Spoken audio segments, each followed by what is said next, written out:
dear students. So today I'm going to explain or I'm going to tell you how to write an article and get full marks. So it is a part of writing skills and it is very beneficial for class 11th and 12th students. Though it is not there in class 11th and it is there in class 12th and it will come in board examination. That is a different thing, that now it is of 5 marks. Earlier it was of 10 marks. But now CBSE has reduced the marks. Now it is of 5 marks. 1 mark for format, 2 for content and 2 for expression. So 2 plus 2 plus 1 is the marking scheme of this. So children, this is very important to know how to write an article, because it is a thing, writing an article is quite challenging, isn't it?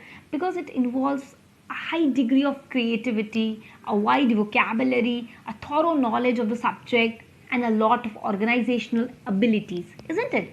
So articles express the personal opinion of the writer and present information on a variety of themes. It is written for the larger audience.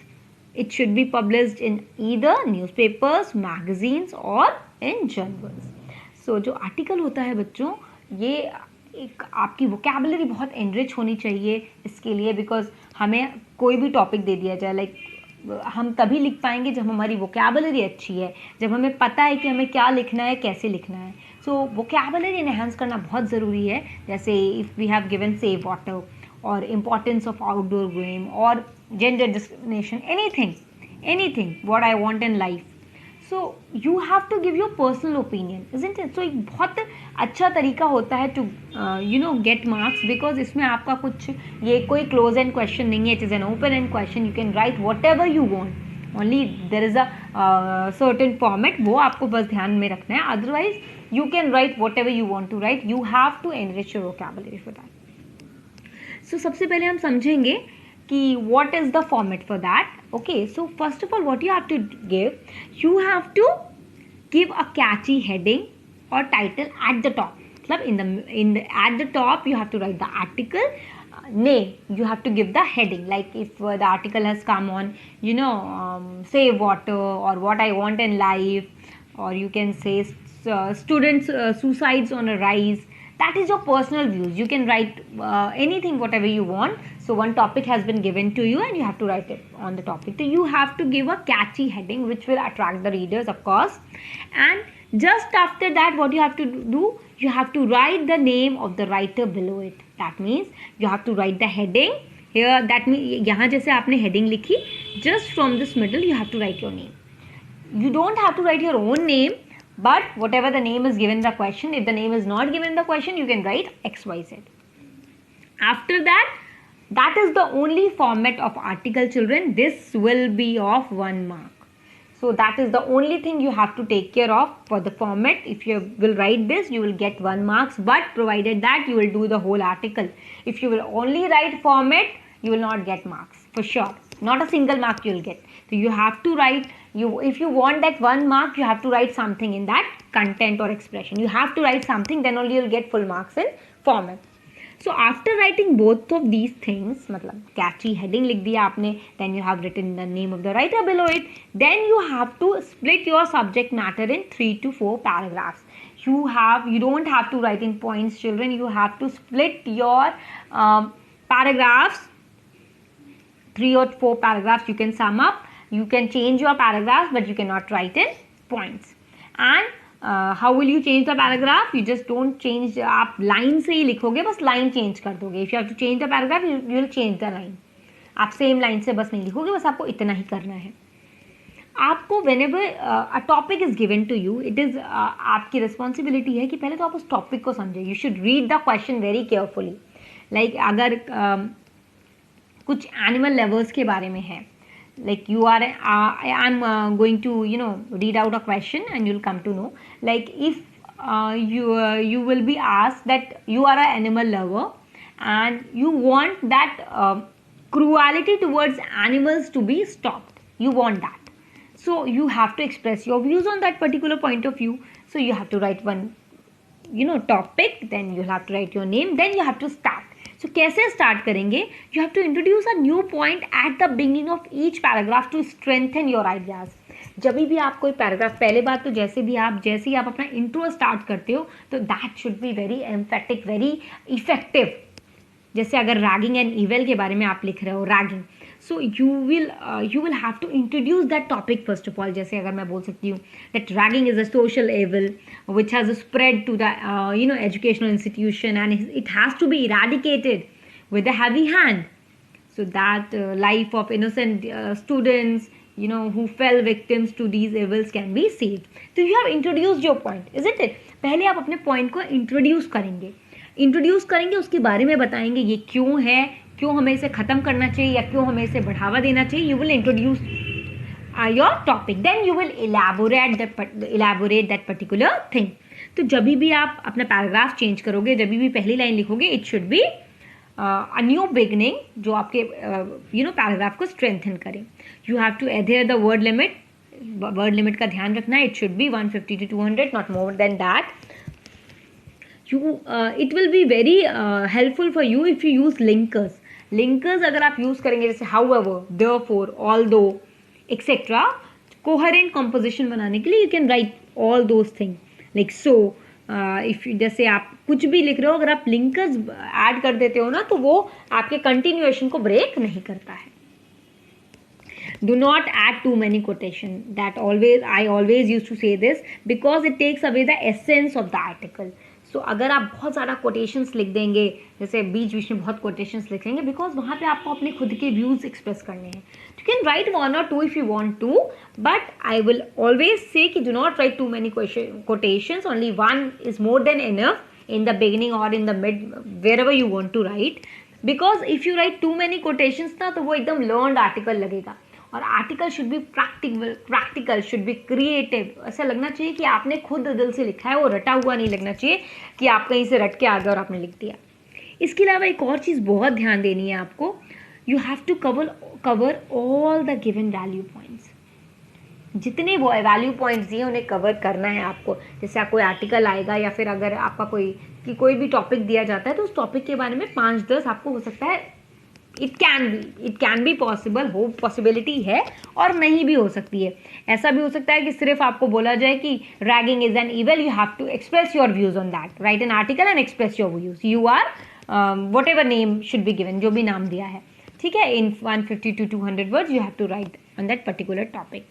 But जब आपको ऐसे भी दिया जा सकता है कि ragging has raised its ugly head again, and you as a student you want to express your point of view on that particular topic, and you have to adhere the word limit. इसके बाद may be आपको 5-6 points दे दिए गए हों, 5-6 points आपको दिए जाएंगे और आपको सारे वैल्यू पॉइंट्स को कवर करना है. ठीक है, आप सारे वैल्यू पॉइंट्स को कवर करेंगे. और अवॉइड राइटिंग इन पॉइंट्स में जैसे मैंने बोला कि आपको कुछ भी पॉइंट्स में नहीं लिखना है बच्चों. नॉट अ सिंगल क्वेश्चन, एक भी क्वेश्चन का आंसर भी आपको पॉइंट में नहीं लिखना है, whether it is SAQs, whether it is LAQs और एनी राइटिंग स्किल. ठीक है, आपको पैराग्राफ्स में लिखना है. वैल्यू पॉइंट्स में जैसे आपको दे सकता है, अगर आप रैगिंग एंड इविल को लेके चल रहे हो, मे बी आपको 5-6 पॉइंट्स दे दिए. आप practice from the British era, original aim, respect for hierarchy, enforcing traditions, discipline, prefect, a teacher substitute, misuse of authority, or you can say vulgar aspect, fatalities, solution, okay, consequences. काफ़ी सारे आपको ये सारे points दे दिए गए, मतलब लगभग 5 से 6 पॉइंट्स मैंने आपको बता दिए. अब आपको अपने पूरे पैराग्राफ में, अपने पूरे आर्टिकल में, you have to cover all the given value points. Starting से लेके वो सारे वैल्यू पॉइंट्स को आपको कवर करना है. उस पर स्ट्रिक्ट मार्किंग होती है. सो अगर आपको वैल्यू पॉइंट्स गिवन है तो आपको उनके आधार पे ही लिखना है. अगर वैल्यू पॉइंट्स नहीं दिए गए then you are free, whatever you want to write you can. Okay, कुछ और चीज़ें बताऊंगी मैं आपको. Things to know while writing an article. पहले पैराग्राफ में आप क्या करोगे, आप कोशिश इतना करना कि आप 3 पैराग्राफ में खत्म करो. पहले पैराग्राफ में आप क्या लिखोगे, सबसे पहले तो आप क्या लिखोगे, you will give a catchy heading और title, then you will write the writer's name. Paragraph 1 में introduction, establish the context, delimit the topic, put a rhetorical question और गिव सम स्टार्टलिंग फैक्ट्स और स्टैटिस्टिक। अगर कुछ ऐसा question है जिसके कुछ आप अप्रॉक्स स्टैटिस्टिक्स दे सकते हो, जैसे करप्शन के या रेप के या जेंडर डिस्क्रिमिनेशन के, या कुछ अगर ऐसे स्टैटिस्टिक्स हैं तो अप्रॉक्सीमेटली आप लिख सकते हो। तो कुछ ऐसे फैक्ट्स पूछ सकते हो, कुछ रेथोरिकल क्वेश्चन पूछ सकते हो, जिससे आपका जो इंट्रोडक्शन है वो थोड़ा सा एम्फेटिक हो जाए, इफेक्टिव हो जाए। तो अपने इंट्रोडक्शन में सबसे पहले ध्यान रखिए जो कॉन्टेक्स्ट है, जिस टॉपिक पे आप लिख रहे हो उसको थोड़ा सा इंट्रोड्यूस करोगे आप। जैसे मैंने आपको बताया ragging is a social evil, तो किस तरह से स्प्रेड होता है, ये कहाँ कहाँ स्प्रेड है और क्यों इसे इरेडिकेट करना चाहिए, कैसे इनोसेंट स्टूडेंट्स की जो लाइफ है वो हेल बन जाती है एंड कुछ कुछ पे इसका बहुत बुरा इम्पैक्ट पड़ता है। तो you will have to cover all those things, तो you will have to introduce your topic. You can write how can we solve it out, it's high time that we have to solve this problem, so you should put a rhetorical question or kind of that. दूसरे paragraph में जो आपका content है, अब इसके merits demerits, आप इसके causes consequences को एग्जाम्पल दे सकते हो, कोई रियल लाइफ एग्जाम्पल दे सकते हो कि इस इंस्टीट्यूशन में ऐसा हुआ था, जैसे ये ragging has let down humanity on innumerable occasions. It you can say it is also a pity that the practice has been going on for decades and the victims of last year become the you can say perpetrators of this year. So all these things you have to cover it out. आपको ये जो आपके content में आपको सारे इसके positive points, negative points, इसको क्यों बढ़ावा ना दिया जाए, ये सारी चीज़ें आपको कवर करनी है। Paragraph 3 is for your conclusion. You should offer your suggestions, solution to improve the situation. You give your opinion, comments, criticism. Conclude with a hope or a warning, an appeal or call for action. जो जिस तरीके का topic है, जैसे save water है तो call for action, एक appeal है, और अगर कुछ रैगिंग ऐसे है so conclude with a hope, a warning, और यू कैन से एक अपील कर सकते हैं कि please stop this nonsense, otherwise it will kill lot of people.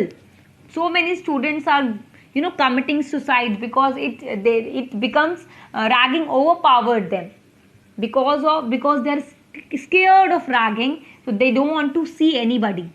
So it makes you compressed, it makes you suppressed.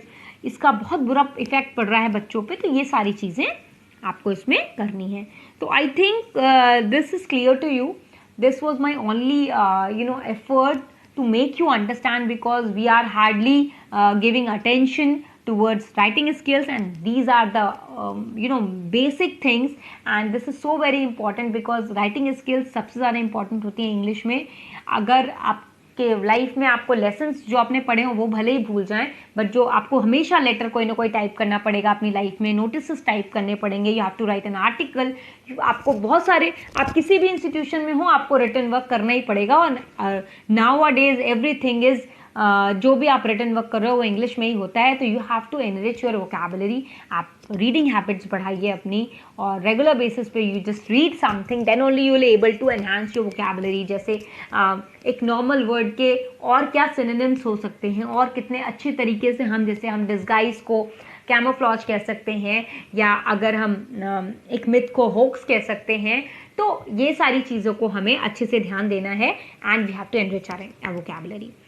अब मैं इतने कुछ एग्जाम्पल्स यहाँ पे लिए हुए हैं, जैसे रैगिंग एंड इविल बाय नवीन. ये this is the only format, यही आपका फॉर्मेट है. जैसे मैंने आपसे बोला, इसका जो डिस्ट्रीब्यूशन है ये 1+2+2 है, जिसमें आपका 1 नंबर का फॉर्मेट है, 2 नंबर का कंटेंट है और 2 नंबर का एक्सप्रेशन है. ये हो सकता है ये बच्चों सिर्फ इसी ईयर के लिए हो, नेक्स्ट टाइम ये बढ़ जाए बिकॉज ऑफ दिस पैंडेमिक. तो ये हो सकता है अभी ख़त्म हुआ हो, तो हो सकता है बाद में इसको ऐसा ना हो. तो इस वजह से मैंने यहाँ मार्किंग स्कीम प्रिंट नहीं की है, लिखी हुई नहीं है, टाइप नहीं की है. तो ये आपका फॉर्मेट का 1 नंबर है, बस आपको इतना लिख देना है तो आपको 1 नंबर मिल जाएगा. बाकी 4 नंबर आप आपके कंटेंट से, आप 1 नंबर 2 नंबर आपको आराम से मिलेंगे. तो अगर आप बिल्कुल केवल यही लिख के और खाली पेज छोड़ के आ जाओगे तो एक भी नंबर नहीं मिलेगा. You have to write something if you want marks in that. So ragging and evil by Naveen. तो पहले आप अपनी हेडिंग लिखोगे, फिर मिड वे से बाय लिख करके जो भी नाम है, अगर गिवन है तो वेरी गुड, नहीं गिवन है तो XYZ लिख दो. इसी तरह women safety in India by Nisha, gender discrimination in society by Kalpana, save water, are we doing enough by, जो भी नाम आपको लिखना हो आप लिख सकते हैं. So I hope this is clear to you, and I wish that you will write it nicely and you will add your creative thoughts in it. And thank you so much.